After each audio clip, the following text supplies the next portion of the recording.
ओम सुमुखश्चैकदन्तश्च कपिलो गजकर्णकः लंबोदरश्च विघ्नो विघ्ननाशो विनायकः धूम्रकेतुर्गणाध्यक्षो भालचन्द्रो गजाननः द्वादशेतानि नामानि या पठे शृणुयादपि विद्यारम्भे विवाहे च प्रवेशे निर्गमे तथा संग्रामे संकटे चैव विघ्नस्तस्य न जायते।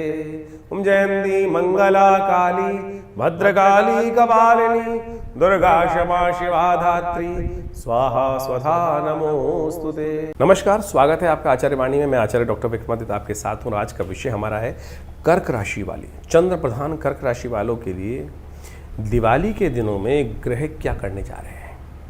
दिवाली जब आती है ना तो पूरा वर्ष लोग दिवाली का इंतज़ार करते हैं, और दिवाली में कुछ खास प्रयोग यदि हम सही समय पर सही जगह पर कर लें तो पूरे वर्ष के लिए हमारी ग्रहों की स्थिति बहुत सुंदर हो सकती है। सैद्धांतिक तौर पे शास्त्र में वर्णित किया गया है। इसलिए दीपावली का इंतज़ार समस्त रूप व्यक्ति करते हैं।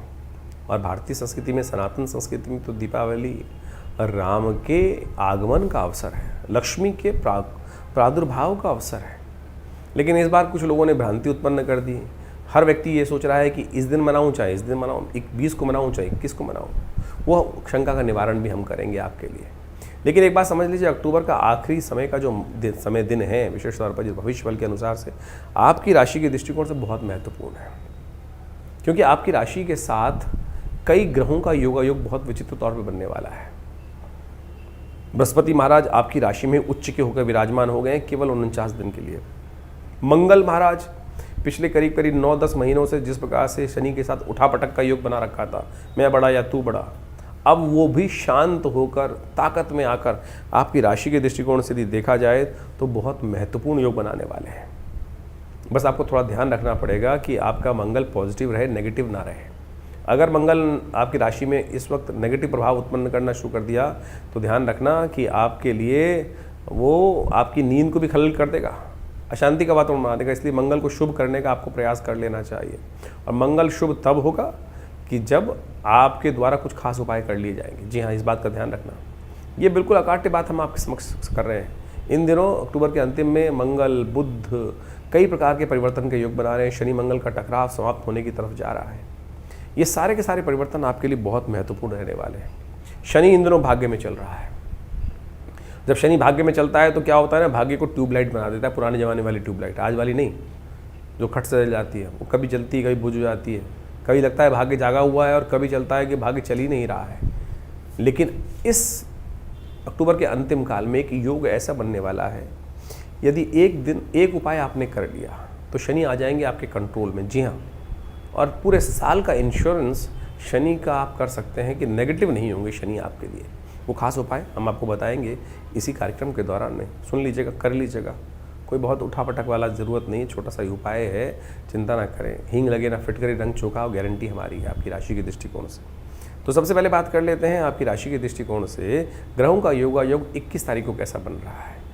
21 अक्टूबर मंगलवार का अवसर अमावस्या उदय तिथि के रूप में विद्यमान है और शाम तक प्रदोष काल तक रहने वाली है। कुछ लोगों ने भ्रांति उत्पन्न कर दी कि दीपावली जो है वो 20 को ही मनवा दी लोगों ने। शास्त्रोक्त दृष्टिकोण से वो हम सिद्धांत आपके समक्ष, वैज्ञानिक सिद्धांत, ज्योतिष वैज्ञानिक सिद्धांत के तौर पर आपके समक्ष पूर्ण विशेष तौर पर रखने वाले हैं, और आप उसको समझ लेंगे, शांति से बैठ के सुनेंगे तो समझ जाएंगे आप भी। आप सब पढ़े लिखे हैं, सब आज की तारीख में पुराने ज़माने की स्थिति तो रही नहीं है, तो आपको अच्छे से समझ कर कार्य कर लेना चाहिए।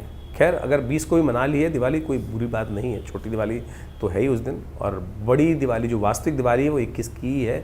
कम से कम उस दिन मनाइएगा ज़रूर। महालक्ष्मी का उपासना, यदि एक दिन पंडित जी को दक्षिणा एक्स्ट्रा दे देंगे, ये घर में बैठकर सब लोगों के साथ बैठ के कर लेंगे तो कोई ख़राब नहीं होगा। लेकिन जिन्होंने नहीं करी, भाग्य सो जाएगा। ये बात खासतौर पर ध्यान रखना। क्या आप अपने भविष्य को, पूरे वर्ष को भाग्य को सुलाने वाला बनाना चाहते हैं तो आपको ध्यान रखना चाहिए, जो भी तथाकथित तौर पर आपके मनोमस्तिष्क में भ्रांति उत्पन्न करने का प्रयास कर रहे हैं वो आपके भाग्य को सुला सकते हैं।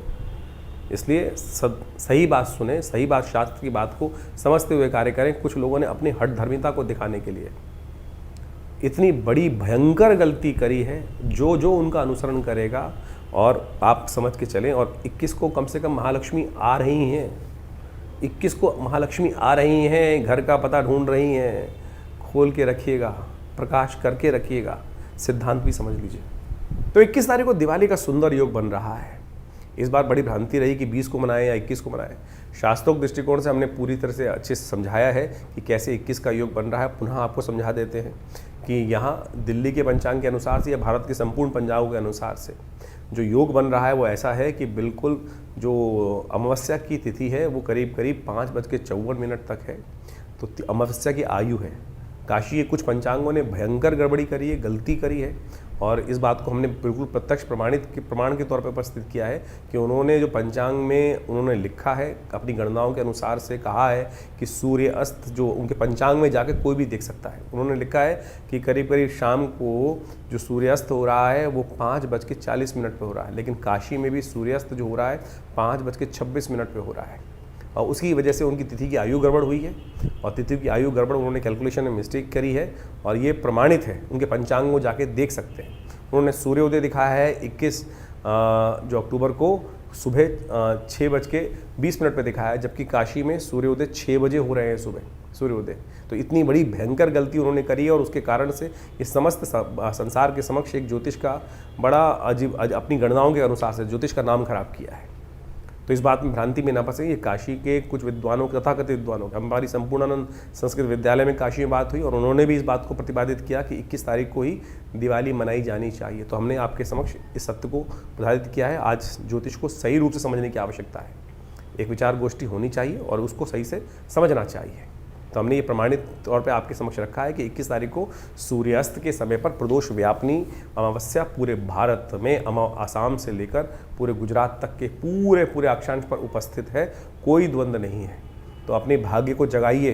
अमावस्या युक्त जो प्रदोष तिथि में व्याप्त है, पराग्रही जो शास्त्र में कही गई है, अपनी किस्मत को मत सुलाइए भगवती का, महालक्ष्मी का। अगर आपने 20 को पूजन कर भी लिया है तब भी कोई चिंता नहीं, दोबारा कर लोगे तो कोई महालक्ष्मी जाएंगी नहीं, पदार्पण करेंगी।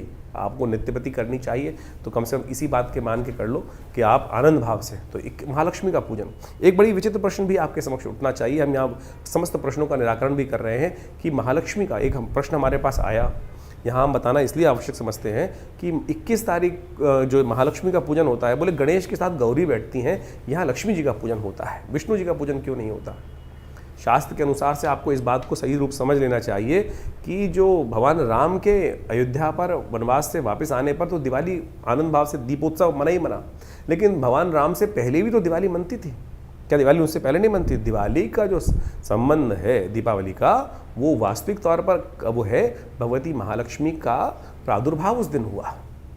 और जब आदि लक्ष्मी का प्रादुर्भाव हुआ, जो दुर्गा सप्तशती के दूसरे अध्याय में कथा आती है कि समस्त देवताओं ने विचार किया कि अब इस जो राक्षस जिसने त्रिलोकी में राज्य स्थापित कर लिया है महिषासुर ने, उससे कैसे उसको हटाना है। तो कहा जाता है कि जब समस्त देवतागण, भगवान विष्णु, महेश, शिव इत्यादि समस्त देवताओं गणों के साथ ऋषिगण वहाँ पे विचार कर रहे थे आकाश मंडल में, तो उन सबके शरीर से एक तेज निकला और वो महालक्ष्मी के रूप में, एक स्त्री के रूप में वहाँ जो है परिवर्तित हुआ। तेजोमय शरीर था जो दिव्य थर्वशीष ने प्रार्थनाएं का, और समस्त देवताओं ने पूछा काशी तुम महादेवी थी, तो उन्होंने कहा, उस पराशक्ति ने बोला सा ब्रवीति आम ब्रह्म स्वरूपिणी मत्तः प्रतिपुषात्मगम जगत शून्यम च शून्यम च। ये दिव्य थर्वशीष की प्रार्थना है। और सब जब उन्होंने अपना पूरा व्याख्यान दिया कि हम कौन है, भगवती ने कहा वेदो हम अवेदो हम विद्याम अविद्याम अजाहम अनजाहम, तब आखिरी में सब समस्त देवता कहते हैं नमो देवी महादेवी शिवाय सत्मा। तो ये भगवती का स्वरूप जो है महालक्ष्मी स्वरूप है, उनका जो है वो प्रकट उस दिन हुआ है। तो प्रादुर्भाव उस दिन हुआ है, इसलिए महालक्ष्मी का पूजन उस दिन गणेश जी के साथ किया जाता है। गणेश जी तो सर्वप्रथम पूज्य हैं भगवान शिव के आशीर्वाद से, तो साथ में निर्विघ्नता पूर्ण करने के लिए और महालक्ष्मी की प्राप्ति के लिए इस दिन उनका स्तवन आनंद भाव से होना चाहिए। तो ये सही रूप से आप समझ लीजिए। तो वैसे तो श्री पंचमी के दिन भी भगवती महालक्ष्मी का प्रादुर्भाव बोला जाता है। बहुत सारे लोग द्वंद्व में फंस जाते हैं। वो कौन सी लक्ष्मी है? वो लक्ष्मी है कि जो सागर मंथन से उत्पन्न हुई श्री पंचमी के दिन। ये भगवती आदि लक्ष्मी है, जो जिनकी प्रार्थना भगवान विष्णु ने, भगवान शिव ने, ब्रह्मा ने स्वयं करी है। तो इस बात को जो आपस में मतभेद दिमाग में है भेद, उनको हटा दीजिए। तो आनंद भाव से भगवती की प्रार्थना करें। सुबह अपने पितरों के निमित्त अवश्य जो तर्पण इत्यादि है वो करना चाहिए। पहले पितृ पूजा, बाद में देव पूजा शास्त्र कहती है। तो 21 तारीख को सुबह अपने पितरों के निमित्त पूजन करें, उनको तर्पण इत्यादि करें, ब्राह्मण भोजन कराएं। शाम के समय जो प्रदोष काल है, जब सूर्यास्त हो रहा है आपके क्षेत्र में, जैसे दिल्ली में सूर्यास्त करीब करीब हो रहा है, वो हो रहा है करीब करीब 5:40 के आसपास, और उसी समय के बाद से लेकर रात्रि में 8 बजे तक। अब ये छोड़ दीजिए, जब एक बार डिसाइड हो गया कि प्रदोष व्यापनी अमावस्या हो गई, तो उसमें ये छोड़ दीजिए कि 5:57 पर खत्म हो जाएगी, तो फिर उसके बाद कोई फायदा नहीं। अरे पूरा मुहूर्त बन गया, जब योग बन गया तो पूरे 24 घंटे का मुहूर्त बन गया। तो शाम के समय प्रदोष काल में, जब सूर्यास्त के बाद से लेकर जब भी मुहूर्त आपके लिए व्याप्त हो रहा हो बढ़िया, उसमें आप आनंद भाव से माँ भगवती का, श्री गणेश का, लक्ष्मी जी का और साथ में कुबेर इत्यादि का समस्त पूजन घर में आनंद के साथ बैठ के करें। षोडशोपचार, पंचोपचार पूजन अवश्य करने का प्रयास करें, और उससे क्या होगा, भगवती महालक्ष्मी की प्रसन्नता प्राप्त होगी। पूजन के अंत में निशीतकालीन जो पूजा का समय है वो है रात्रि को 11 बजे से लेकर करीब करीब रात के 1:30 बजे तक। तो उस समय में भगवान शंकर के साथ अघोर मंत्र के साथ भगवान की पूजा होनी चाहिए भगवत की। उस दिन श्रीयंत्र को अपने घर स्थापित करना चाहिए दिवाली के पूजन में। साथ साथ शंख के द्वारा भगवती का सुंदर रूप से पूजन, शंख दक्षिणावर्ती शंख के रूप में भगवती महालक्ष्मी का जो पूजन करते हैं ना, कहा जाता है महालक्ष्मी अद्भुत रूप से उस घर में प्रतिष्ठा कर लेती हैं, रहती हैं। और साथ में पूजन के साथ साथ अवश्य वहाँ एक काम करें कि कमल के पुष्पों का एक शैया बनाकर भगवती को प्रदान करें, या आनंद भाव से पूजन करें। असंख्य दीपक जलाएं, 2 खूल इत्यादि समस्त रूप से भगवान का, भगवती का पूजन करेंगे तो आनंद भाव से भगवती की कृपा से आपके कष्ट निवारण करने का योग बनेगा। तो आनंद भाव से भगवती का पूजन करें। ये समय बहुत बढ़िया है, दीपावली का महापर्व है, और ऐसे में समस्त योगों के अनुसार से मन के द्वंद्व को हटाइए। हम पुनः कहेंगे कि अगर आपने 20 तारीख को कर भी ली है तो दोबारा भी करने में कोई निषेध नहीं है। कम से कम इस मुहूर्त को मत जाने दीजिए।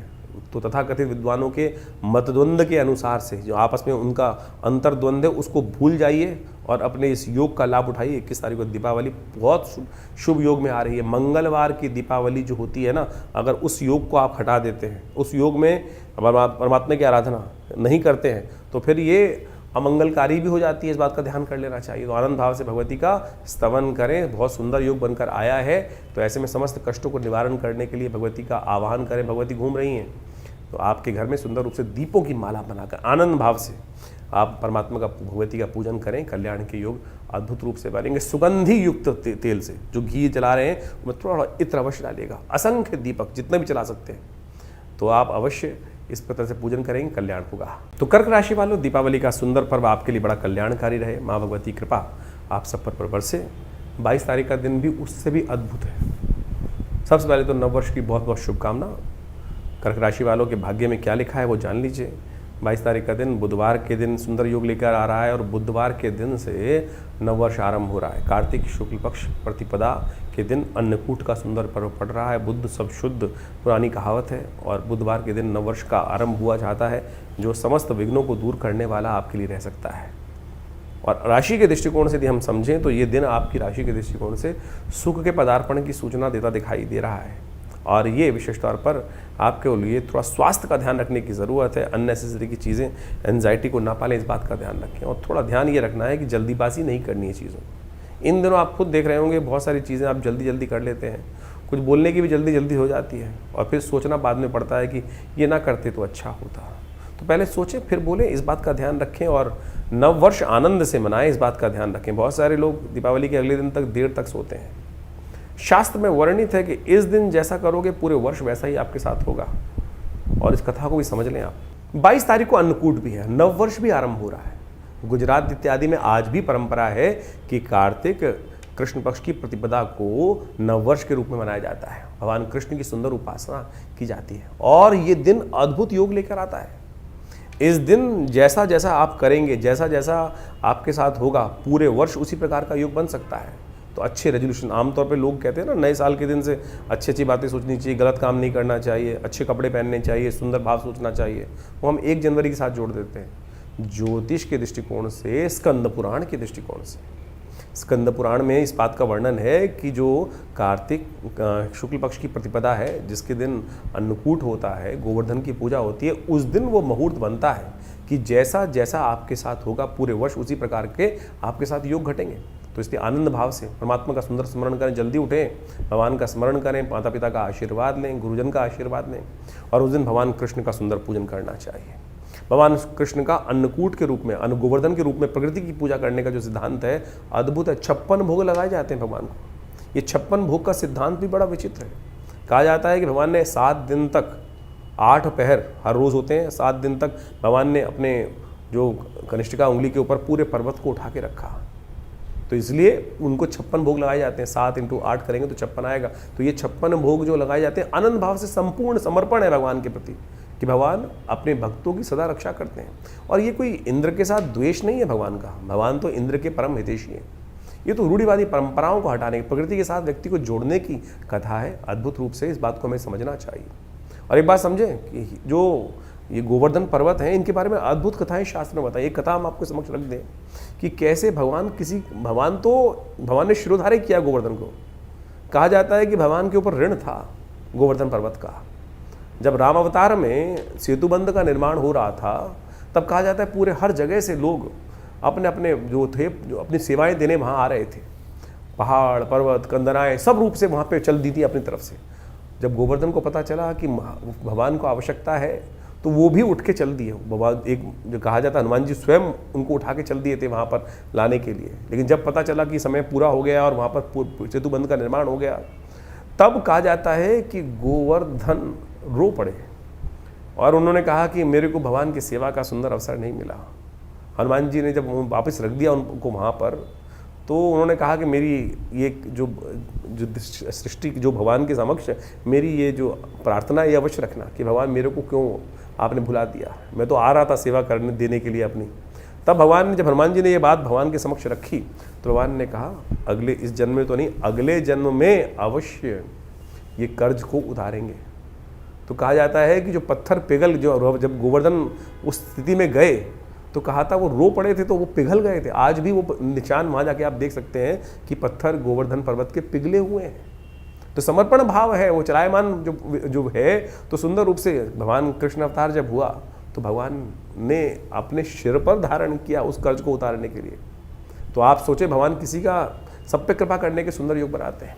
तो आप इस भाव को ध्यान रखें। तो आनंद भाव से समस्त ये समर्पण भाव की भाव है। तो इसलिए आनंद भाव से गोवर्धन का पूजन करें। हमने विवेकानंद योगाश्रम में इस दिन बड़ा विशाल कार्यक्रम रखा है। हमारे गुरुदेव का जन्मदिवस भी होता है, आचार्य केशव देव जी महाराज का। तो उस दिन बड़े आनंद भाव से भगवान गोवर्धन का पूजन, गोबर का बहुत बड़ा पर्वत बनाकर उनका बड़े सुंदर रूप से भगवान का, विष्णु का, भगवान कृष्ण का सुंदर पूजन, कीर्तन इत्यादि समस्त रहता है। तो शाम के समय अन्नकूट का भंडारा रहता है। आप भी आइए और सुंदर रूप से भगवान का सुंदर स्तवन करें। और सबसे पहला काम ध्यान रखिएगा, इस दिन सुंदर योग जो बन रहा है आनंद से रहेगा, प्रसन्नता से रहेगा, भगवान का भजन कीजिएगा। जितने अच्छे काम हो सकते हैं वो सब करने का प्रयास करें, क्योंकि यही वो दिन है। पुनः आपको अवगत करा देते हैं। और इस दिन अवश्य भगवान कृष्ण के लिए, भगवान विष्णु के लिए सुंदर पूजा, षोडशोपचार पूजन कर उस दिन कम से कम अपने आप को 11 दीपक अवश्य घी के चलाने चाहिए।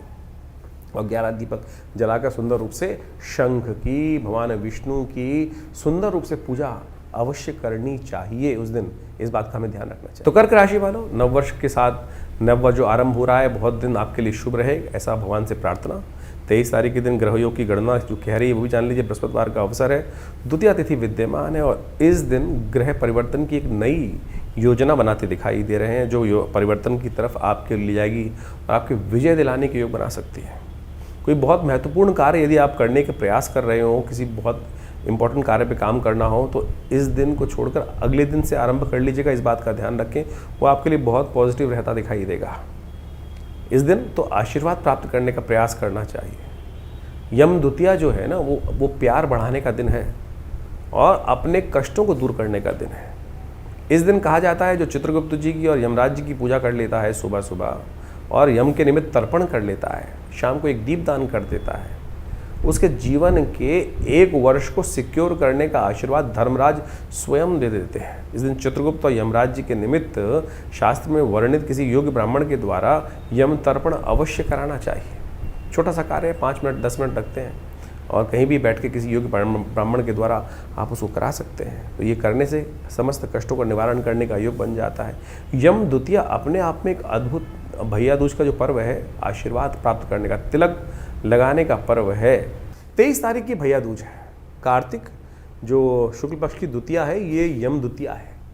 देखिए, दीपावली का महापर्व बड़े सुंदर रूप से आपको समझ लें, यमराज जी की पूजा से, यमदीप दान से शुरू होती है और जो है वो अंत भी यमदीप दान से ही होता है। ये कार्तिक के महीने में दीप दान का ही महत्व है। सरलता से एक दीप जलाकर ही आप समस्त अपने पापों से मुक्ति प्राप्त कर सकते हैं, भगवान का सानिध्य प्राप्त कर सकते हैं, पुण्यों को जगा सकते हैं। ये यमदीप दान जो यम द्वितीया है, जिसको भाई दूज बोला जाता है, इसके पीछे भी अद्भुत कथा है। यमराज जी और यमुना जी आपस में भाई बहन हैं, सूर्य पुत्री हैं दोनों के दोनों। और कहा जाता है कि यमुना जी हमेशा यमराज जी से कहती थी कि हमारे यहाँ कभी भोजन करें आके। धर्मराज हमेशा व्यस्त रहते थे, टाइम नहीं मिलता था। तो यम द्वितीया के दिन यमराज जी जाकर बहन यमुना के यहाँ भोजन करते हैं और कहा जाता है कि इस दिन समस्त भाइयों को अपनी बहन के घर जाकर ही भोजन करना चाहिए, अपने घर भोजन नहीं करना चाहिए। इस बात का ध्यान रखना चाहिए। शास्त्र में तो यहाँ तक प्रमाणित है कि अपने घर में चूल्हा ही ना जलाएं, उस दिन जाके बहन के घर ही भोजन करना चाहिए। तिलक किया जाता है। क्या होता है इससे बहन के कष्ट दूर हो जाते हैं और भाई की आयु बढ़ जाती है। यह सुंदर शास्त्र में सिद्धांत है, कोई और टोटके की जरूरत ही नहीं भाई। तो इसलिए बहन से बढ़िया भाई को कौन आशीर्वाद दे सकता है। ये संबंध है सुंदर रूप से, समस्त अहम को त्यागिए और जाकर अपने परिवार में सामंजस्य स्थापित करने के लिए, आशीर्वाद के लिए, समस्त कष्टों को दूर करने के लिए इतनी बढ़िया व्यवस्था शास्त्र में वर्णित है, इसका पालन करना चाहिए। और शाम के समय काम अवश्य करना चाहिए। यम द्वितीया के दिन यमुना जी के घाट पे या किसी भी पानी के घाट पे जाकर, तालाब में या नदियों पे जाकर, हो सके यमुना तो सबसे श्रेष्ठ है, शाम को 7 क्या करना चाहिए, एक नोट कर लीजिए, उपाय है, अद्भुत उपाय। ये नोट करके जो कर लेगा उसके पूरे वर्ष के लिए समस्त कष्ट दूर होने के योग बन जाएंगे। छोटा सा उपाय है, आपको क्या करना है, 7 पत्ते मंदार के लेकर उसमें जो 7 ही पत्ते बेर के रखने हैं और उसके ऊपर एक दीपक रखना है और उसको चलते पानी में प्रवाहित करना है। गन्ने का एक डंडा लीजिए, गन्ना जो होता है उससे डंडा लेकर उसको हल्का सा पानी हिला दीजिएगा और अपने सिर पर से वार कर इसको अर्पित कर दीजिए चलते पानी के अंदर या किसी पोखर पे। तो कहा जाता है कि पूरे वर्ष तक के लिए समस्त कष्टों को दूर करने का आशीर्वाद मिल जाता है। पितृ भी प्रसन्न हो जाते हैं, जिनको लगता है ना कि पितृ दोष बन गया है, पितृ पता नहीं संतुष्ट है कि नहीं है। ये एक उपाय है, यम द्वितीया के दिन शाम के समय जो कर लेगा उनके समस्त कष्ट दूर हो जाएंगे। शनि से जो परेशान है, एक बात और नोट कर ले, शनि भी सूर्यपुत्र ही हैं और जो विशेष तौर पर यमुना जी के भाई ही हैं। ये उपाय यदि आप कर लेंगे तो शनि की जो आपके जीवन में कष्टों के योग चल रहे हैं, शनि या 7.5 चल रही है, ढैया चल रही है, कुछ भी चल रही है, तो उससे भी कष्ट निवृत्ति का योग बन जाएगा। तो ये अकाट्य प्रयोग है, आप ध्यान लीजिए। तो इस बात का ये उपाय आपने कर लिया तो आप समझ रहे हैं शनि भी आपके अनुकूल हो जाएंगे, शनि आपको परेशान नहीं करेंगे। तो शास्त्रोक्त विधि के अनुसार से हमने पौराणिक कथाओं के माध्यम से ये जो पूरा समस्त आख्यान आपके समक्ष उपस्थित किया है, कर लीजिए, कल्याण होगा। तो कर्क राशि वालों, आपकी राशि के दृष्टिकोण से इस दिन ये जो उपाय हमने बताए वो अवश्य कीजिएगा। 24 तारीख का दिन शुक्रवार का दिन है और उस दिन तृतीया तिथि है, कार्तिक की शुक्ल पक्ष की तृतीया, और इस दिन ग्रह परिवर्तन का एक विशेष योग बनाते दिखाई दे रहे हैं। आपकी राशि में बुद्धि भाव में बुद्धि के ग्रह जाते दिखाई दे रहे हैं और वहाँ बैठकर चंद्रमा के साथ वो गजकेसरी योग का निर्माण करेंगे। 2 शुभ ग्रह इस वक्त बहुत सुंदर रूप से आपकी राशि में कई प्रकार से वारे न्यारे करने की तरफ सूचना लेकर आते दिखाई दे रहे हैं। आने वाले 3-4 दिन आपकी राशि में यदि स्थिर भाव से आप काम करोगे तो चीज़ों को बहुत पॉजिटिव रूप में आप अपने लिए बनाते दिखाई दोगे। तो ये समय आपको खास तौर पे ध्यान रखते हुए, बुद्धि को एकाग्रचित करते हुए नए कामों पर ध्यान फोकस करने के लिए दिखाई देता है।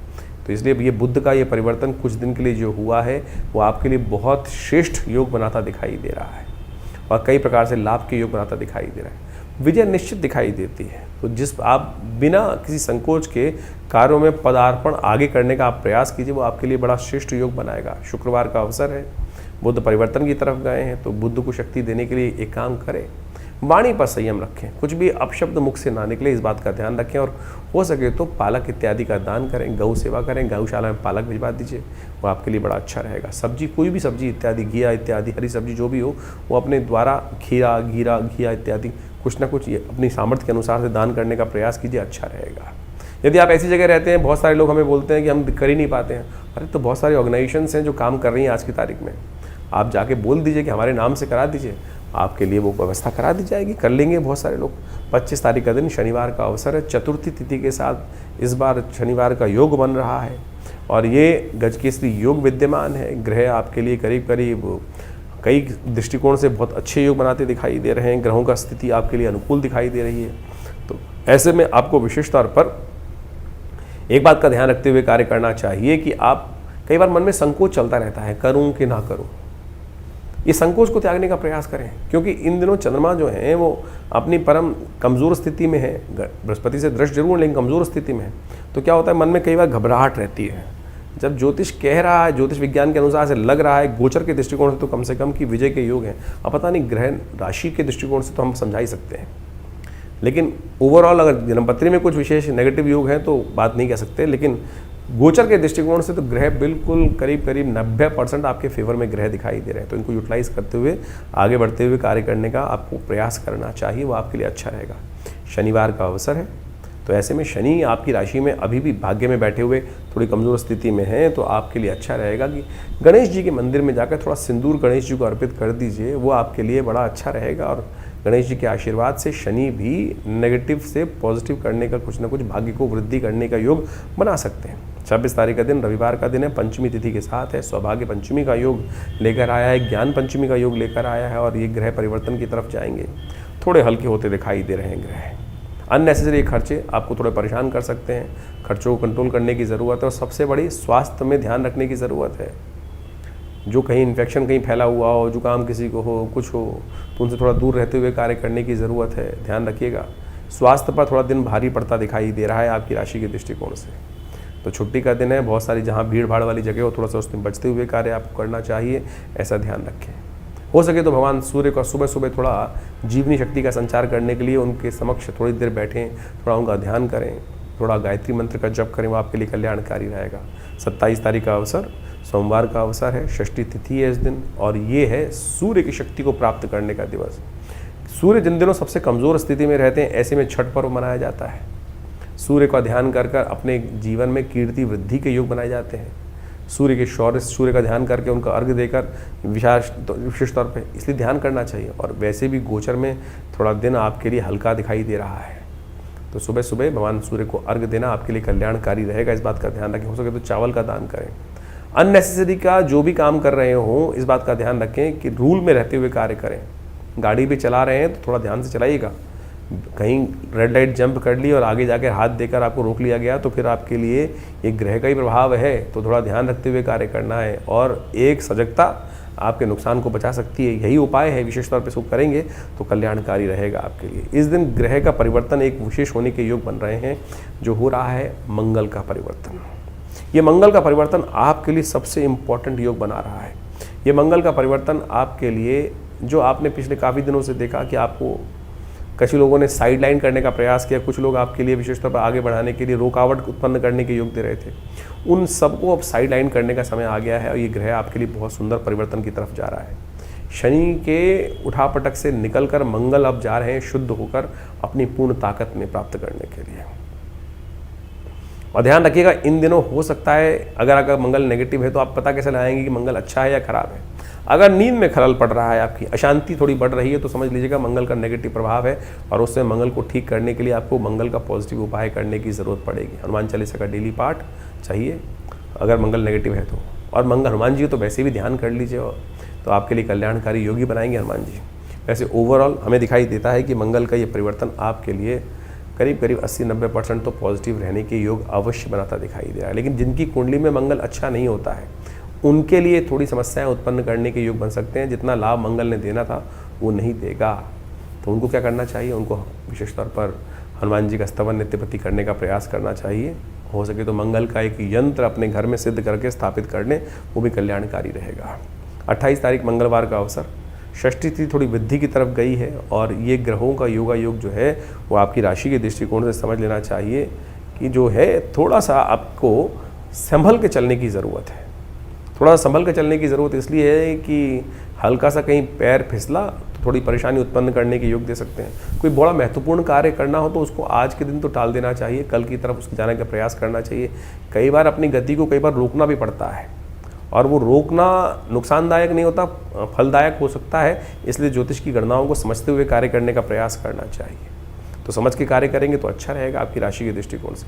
29 तारीख का दिवस बुधवार का दिवस है, सप्तमी तिथि विद्यमान है, और ग्रहों ने एक नई चाल चल दी है जो आपके अंदर नया एक सूर्योदय के साथ नए विचार को लेकर ग्रह आपके मनोमस्तिष्क में वो विचार उत्पन्न करता दिखाई देगा। और समझें, वो आपको चीज़ों का पूर्वाभास होने का योग भी बनता दिखाई देगा। यानी बहुत सारी चीज़ें आप पहले सोच लेंगे जो आपको दिखाई देगा, ये तो मैंने सोचा था, ये घटना कैसे घट रही है। तो इसको एक बात ऐसे समझ लें कि जो जो विचार मन में आ रहे हैं उनको साइडलाइन ना कीजिएगा, उन पर थोड़ा ध्यान ज़्यादा देने की ज़रूरत है। ऐसा सोचते हुए कार्य करेंगे तो अच्छा रहेगा आपकी राशि के दृष्टिकोण से। इस दिन भद्रा रहेगी, जो करीब करीब सुबह 9:30 बजे से आरंभ होगी। नए कार्य की तरफ थोड़ा कम ध्यान दें, चलते हुए कार्यों में थोड़ी शक्ति ज़्यादा लगाने का प्रयास करें, वो आपके लिए अच्छा है। विघ्नों को दूर करने के लिए विघ्नहर्ता गणेश जी का ध्यान करना आपके लिए अच्छा रहेगा। पीले पुष्प उन्हें अर्पित करें, भगवान की कृपा से एक मंत्र भी जप कर लें, या देवी सर्वभूतिषु बुद्धि रूपेण संस्थिता नमस्तस्यै नमस्तस्यै नमस्तस्यै नमो नमः, कृपा होगी। 30 तारीख का दिन बृहस्पतिवार का दिन है, और ग्रह आपके लिए कम से कम अच्छे योग बनाते दिखाई दे रहे हैं, और ये योग आपके लिए खासतौर पर लाभ का रास्ता भी खोलते दिखाई दे रहे हैं। और ऐसे में इन लाभ को, इन स्थितियों से लाभ उठाने के लिए थोड़ा सा इनिशिएट करने की ज़रूरत है, और अड़ने की ज़रूरत नहीं है। अड़के हुए काम करोगे तो फिर कहीं ना कहीं समस्याएं उत्पन्न कर सकते हैं। अड़िए मत, शांति के साथ समझिए चीज़ों को, काम करेंगे। इन दिनों घर के मामलों में थोड़ा खर्चा ज़्यादा होने के योग दिखाई देते हैं घर बाहर पर, तो इसलिए थोड़ा सा जो घर बाहर के काम आ रहे हैं उन पर थोड़ा ध्यान देने की ज़रूरत ज़्यादा रहेगी। गोपाष्टमी है, ग्रहों को ठीक करने के लिए सबसे अच्छा रहेगा कि गाय के सुबह सुबह पूजन करें। गाय को अपनी सामर्थ्य के अनुसार से कुछ ना कुछ, गोपाष्टमी जो है कहा जाता है कि प्रत्यक्ष देवता माने जाते हैं, सर्व देवताओं का वास गऊ के अंदर कहा गया है, इसलिए गौ सेवा नित्यप्रति होनी चाहिए। कम से कम गोपाष्टमी तो अवश्य अपनी जितनी सेवा हो सकती है वो करने का प्रयास करें। 31 तारीख शुक्रवार का अवसर है, 9वीं तिथि इस दिन विद्यमान है, और ग्रह नक्षत्रों के दृष्टिकोण से जो योगा योग बन रहा है वो आपको समझ लेना चाहिए। ये परिवर्तन का योग बन रहा है, थोड़ा सा आपके अंदर भ्रम की स्थिति को उत्पन्न करेगा। चीज़ों को समझ में जितनी दिखाई दे रही हैं वो कहीं ना कहीं थोड़ा सा अंडर एस्टिमेट करके चलते दिखाई देंगे, और वो अंडर एस्टिमेट करना कई बार विकट स्थिति को उत्पन्न कर सकता है। पंचक भी आरंभ हो रहा है इस दिन, ध्यान रखिएगा। पंचक का आरंभ होना कहीं ना कहीं जिस शास्त्र में वर्णित है, लकड़ियों का एकत्रीकरण, तृण का एकत्रीकरण, छत ना डालना, ये सब चीज़ों से बचना चाहिए। कई बार लोग बहुत सारी और चीज़ों को जोड़ लेते हैं, उतना ज़्यादा चिंता की ज़रूरत नहीं है। इस दिन आंवला नवमी भी पड़ रही है साथ में। आरोग्यता प्राप्त करने का दिवस है, क्योंकि स्वास्थ्य के निमित्त भी, मानसिक तौर पर भी थोड़ा सा दिन हल्का दिखाई देता है, तो इस दिन आंवले का पूजन करना चाहिए। शास्त्र में अद्भुत विधान है, वो भी समझ लीजिए। आंवला नवमी के दिन विशेष तौर पर भगवान विष्णु की उपासना जो कर लेते हैं, उनके समस्त आयुष संबंधी समस्याएं ठीक करने के योग बन जाते हैं। शास्त्र के दृष्टिकोण से कहा जाता है कि इस दिन से आंवला पूजन करने के बाद एक आंवला रोज यदि पूरी सर्दी आप खा लें तो आपकी स्वास्थ्य संबंधी समस्या, जो ग्रह इस वक्त शनि को देख लें, चाहे आप बृहस्पति को देख लें, वो कहीं ना कहीं स्वास्थ्य के मामले में थोड़ा नेगेटिव चल रहे हैं, तो उनको ठीक करने के लिए ये सुंदर योग है, तो इसको अपनाइए, कल्याण होगा। तो ये जो ग्रहों का योग आपने समझा, नित्यपति जो ग्रहों का परिवर्तन आपके समक्ष उपस्थित होता है, और इस अक्टूबर के महीने में तो बहुत सारे महत्वपूर्ण ग्रह परिवर्तन की तरफ जा रहे हैं, ये सब आपको समझ में आना चाहिए। मंगल स्वग्रही होने जा रहे हैं, शुक्र बहुत जल्दी अक्टूबर समाप्त होते ही स्वग्रही अपने रूप में आ जाएंगे, बृहस्पति उच्च के हो गए, शनि अब पुनः मार्गी होने की तरफ जा रहे हैं। तो ये ग्रहों का जो विशेष परिवर्तन है, कुछ नया, यानी दीपावली के बाद से ऐसे जैसे ग्रहों का परिवर्तन होने के योग बने हैं, वो महत्वपूर्ण परिवर्तन आपके जीवन में लाने के योग बनाएंगे। जब ग्रह अपनी शक्ति में आते हैं तो कई प्रकार से अच्छे समय को आपके समक्ष लाने का उपस्थित योग बना देते हैं। तो ऐसे में हमको अपने आप को तैयार करना चाहिए। तो ग्रहों का योग जो है, जिस प्रकार से आपने समझा है, आपकी राशि के दृष्टिकोण से परिवर्तन की तरफ चला गया है। चीज़ें बिल्कुल बहुत सारी चीज़ों के मामलों में अनुकूल परिस्थिति बन रही हैं। जो शनि का मंगल के साथ एक विचित्र प्रकार का योग पिछले करीब 3-4 महीनों से 5 महीनों से लगातार चल रहा था। पहले समसप्तक योग, पहले षडाष्टक योग, फिर षडाष्टक योग तो पुनः बना, और अब मंगल पूर्ण ताकत में आ चुके हैं, बृहस्पति से दृष्ट हो चुके हैं, शुक्र भी स्वग्रही होने के योग बना रहे हैं। तो इस प्रकार से इन सब समस्त ग्रहों ने परिवर्तन कर आपकी किस्मत में कुछ नया करने का, व्यवस्था बनाने का योग बनाया है। तो आप अच्छे से समझ लीजिए और जब समय ठीक चल रहा हो ना तो हमको पूरा तटस्थ होकर, कई बार क्या होता है मन हतोत्साहित हो जाता है, लगातार कई बार जीवन में समय खराब चल रहा होता है तो मन ये ऐसा हो जाता है कि कुछ होगा ही नहीं, मेरे करने से कुछ होना ही नहीं है, तो ऐसे में हम हार जाते हैं। और जबकि स्थितियां बिल्कुल परिवर्तन करते हुए टाइम नहीं लगता है, वैसे ही परिवर्तन की स्थिति अब आ चुकी है। जैसा हमने आपको कहा, मंगल स्वग्रही होने के योग बना रहे हैं, अपनी राशि में आ रहे हैं, पूर्ण ताकत में आ रहे हैं और हिम्मत से बहुत सारी, सबसे बड़ा परिवर्तन तो बृहस्पति ने किया है। लंबा समय नहीं है, सोने का समय नहीं है, जो जागत है सो पावत है, जो सोवत है सो कुवत है, इस बात का ध्यान कर लो साफ साफ। और नहीं तो फिर ये समय तो अभी कैसे, दिसंबर तो आया जाता है, 4 दिसंबर के आसपास बृहस्पति पुनः फिर बदल जाएंगे और फिर वही स्थिति में चले जाएंगे। उच्च के बृहस्पति सुंदर तरीके से ग्रहों पर अपना कंट्रोल उपस्थित कर चुके हैं, तो अब आपको समझना है कि आपको चीज़ों को कैसे ठीक करना है। हाँ, अगर अभी भी आपको लग रहा है कि आपके जीवन में परिवर्तन नहीं आ रहा तो आपको फिर गोचर के दृष्टिकोण से नहीं, अपनी जन्मपत्री को दिखाना चाहिए। हो सकता है कुछ महादशाएं खराब चल रही हैं और बहुत ऐसा लंबा चौड़ा उपाय नहीं होते हैं। बहुत सारी चीज़ें लोग चाहते हैं कि परिवर्तन होता ही नहीं है, लेकिन उनको सही रूप से करने की आवश्यकता है। हमने देखा है परिवर्तन होता है, बहुत सारे लोग लगातार हमारे साथ जुड़े हुए हैं और हमने जैसे जैसे उपाय उनसे कराए हैं उनके जीवन में महत्वपूर्ण परिवर्तन का योग बना, निश्चित तौर पे बना, अच्छे से सामने देखने पे बना। और बिल्कुल परिवर्तन कर्म से बनता है, विश्वास से बनता है, सही दिशा में कार्य करने से बनता है। कार्य तो सब कोई कर रहे हैं, अब कोई लठ ऐसे मार रहा है, कोई वैसे मार रहा है, ज्ञान के अनुसार से एक पॉइंट पर यदि हम कार्य करने का रास्ता सही सेट कर लें, विज्ञान के अनुसार से, समय के अनुसार से, बुद्धि के अनुसार से, देव योग के अनुसार से, तो कैसी चीज़ें हमारे हाथ में नहीं आएंगी। ये विश्वास हमको जगाना चाहिए। ज्योतिष विज्ञान वही विश्वास जगाता है और सही रूप में सही चीज़ों को कर कर, परमात्मा के सामने प्रार्थना कर कर सही रूप यदि उपाय कर लिया जाए तो सही माने परिवर्तन, किस्मत जगाने के मार्ग बहुत जल्दी से प्रशस्त हो सकते हैं। तो जैसा हमने आपको आपके ग्रहों का योगा योग बताया है, तो उसको सही समझ लीजिए, अपने जन्मपत्री को अच्छे से। क्योंकि क्या होता है कि एक बार हम लोग गोचर के दृष्टिकोण से बहुत सारी चीज़ों को देखते रहते हैं, जैसे हम आपको बताते हैं, तो गोचर का एक पार्ट है, इसके अंदर बहुत सारी चीज़ें अपने वो क्या होता है। आजकल बहुत सारे लोग जब जन्मपत्री दिखाने आते हैं तो आजकल यूट्यूब चैनलों की मेहरबानी से आधे ज्योतिषी खुद बन के ही आते हैं और पूरा ज्ञान होता नहीं है। तो क्या होता है कि फिर नीम हकीम खतराए जान हो जाती है स्थिति। तो कई बार वो चीज़ें समझ में नहीं आती हैं, छोटी छोटी चीज़ें कई बार हम अपने लिए देख रहे होते हैं तो नहीं देख पाते हैं। सामने वाला जब देखता है और बिल्कुल न्यूट्रल होकर देखता है तो वो चीज़ें सामने आ जाती हैं। और हमने देखा है कि बिल्कुल छोटे से रूप में यदि उसको परिवर्तन करने का मार्ग, हल्का सा परिवर्तन करने का मार्ग पकड़ लिया जाए, सही दिशा पकड़ ली जाए, तो किस्मत जागने के योग बन सकते हैं। तो आप बिल्कुल इस समय को बर्बाद मत कीजिएगा, समय आपके बिल्कुल उपयुक्त हैं, चीज़ों को सही दिशा में करने का प्रयास करें।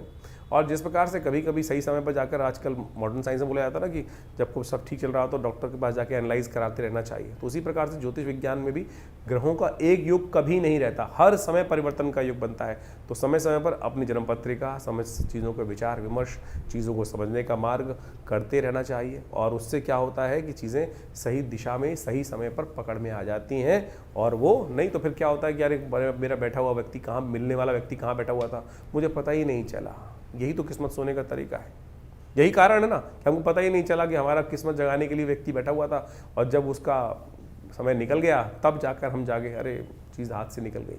तो ऐसा ना करें, जगाइए किस्मत को और ग्रहों को सही स्थिति को समझें और जन्मपत्री को सही से समझकर, चीज़ों को सही समझकर और बहुत सारी चीज़ों के अनुसार से हम आपके जो भविष्यफल को समय समय बताते रहते हैं, उसको सही से समझकर कार्य कीजिए।